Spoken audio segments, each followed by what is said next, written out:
जय श्री राधे कृष्ण। आइए आज आप सब जानेंगे वर्ष 2026 श्रावण मास कृष्ण पक्ष में कामिका एकादशी का व्रत कब धारण किया जा रहा है। तो जानेंगे व्रत के शुभ मुहूर्त के बारे में, पारण समय के बारे में, व्रत पूजा महत्व नियमों के बारे में, इस दिन भगवान को विशेषकर किस वस्तु का भोग लगाए, इस दिन क्या करे।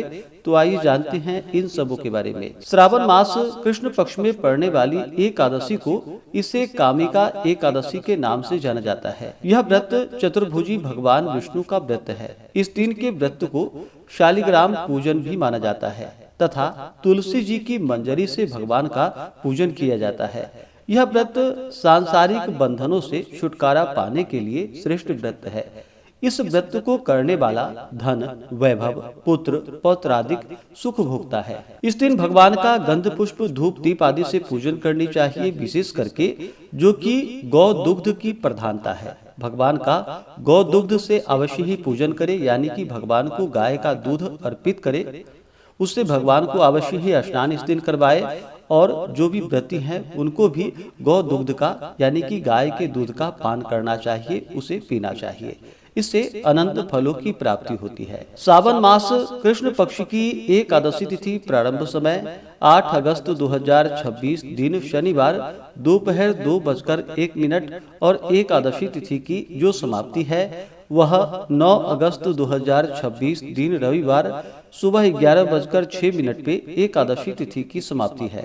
तो सूर्योदय व्यापनी के अनुसार सभी भक्तजन जो कि 9 अगस्त 2026 दिन रविवार को सभी भक्त एकादशी का व्रत धारण करेंगे। व्रत पारण के लिए कहा गया है व्रत का पारण हरिवासर समाप्त होने के बाद और द्वादशी तिथि में ही करनी चाहिए। द्वादशी तिथि का पहला चौथाई हिस्सा हरिवासर का होता है।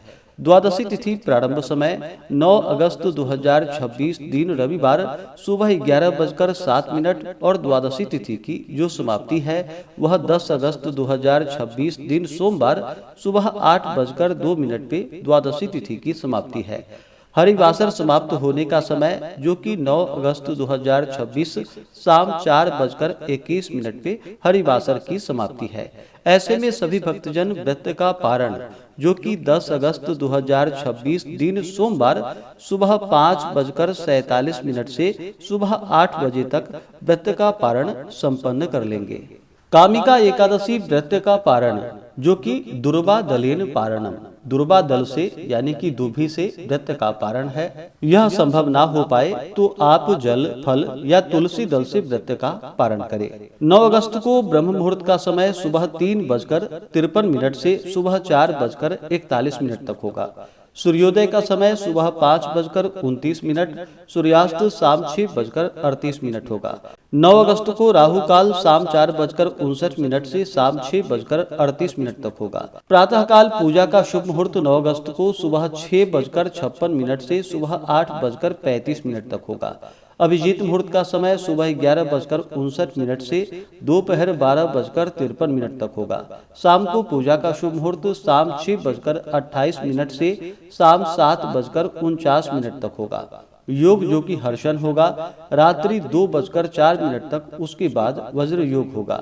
नक्षत्र इस दिन मृगशिरा होगा दोपहर 2:44 तक, उसके बाद आद्रा नक्षत्र होगा। इस दिन विशेष प्रकार से भगवान विष्णु के चतुर्भुज स्वरूप की पूजा करनी चाहिए, माता लक्ष्मी की पूजा करनी चाहिए, माता एकादशी भगवान श्री कृष्ण की पूजा करनी चाहिए। दिन भर उपवास रह करके जो कि दिन रात्रि उपवास रहे यह संभव ना हो पाए तो आप फलाहार आदि ग्रहण करके व्रत को धारण करें।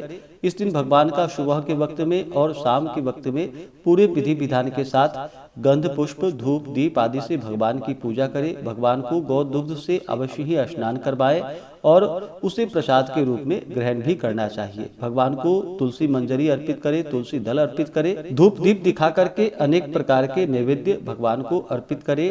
अभी के मौसम में जो भी ऋतु फल प्राप्त हो या दूध से बने हुए जो भी वस्तुएं हों वह भगवान को तुलसी पत्र डाल करके ही अर्पित करें।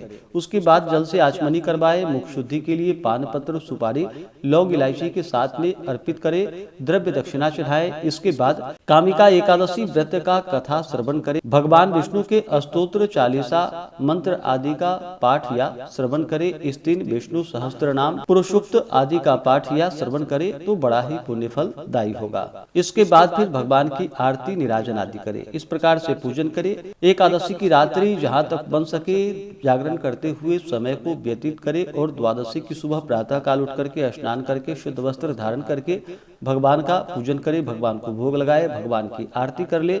उसके बाद फिर ब्राह्मणों को भोजन करवाना चाहिए, ब्राह्मणों को दान और दक्षिणा देनी चाहिए और समय के अनुसार व्रत का पारण करना चाहिए। व्रती को व्रत के दौरान शुद्ध और सात्विकता का पालन करना चाहिए। तामसिक वस्तुओं का, नशीले पदार्थों का सेवन बिल्कुल भी नहीं करना चाहिए। धर्म का आचरण करते हुए रहना चाहिए। इस दौरान ओम नमो भगवते वासुदेवाय या श्री कृष्ण गोविंद हरे मुरारी आदि मंत्रों का जप करना चाहिए तो अनंत फलों की प्राप्ति होती है। व्यक्ति के सभी प्रकार के दुख और कष्ट दूर होते हैं, सभी प्रकार के पुत्र, पौत्र, धन, सुख, समृद्धि आदि की प्राप्ति होती है और अंत समय में भगवान विष्णु के धाम की प्राप्ति होती है। तो आशा करता हूँ कि यह जानकारी आपको अच्छा लगा हो। इसी प्रकार से ज्ञानवर्धक जानकारियाँ प्राप्त करते रहने के लिए, व्रत पूजा के बारे में जानने के लिए, कथा को सुनने के लिए चैनल पे अगर आप पहली बार आए हैं तो चैनल को लाल बटन दबा करके सब्सक्राइब करें, साथ में बेल आइकन घंटी को दबाएं ताकि आने वाली वीडियो का नोटिफिकेशन आपको समय से मिलता रहे।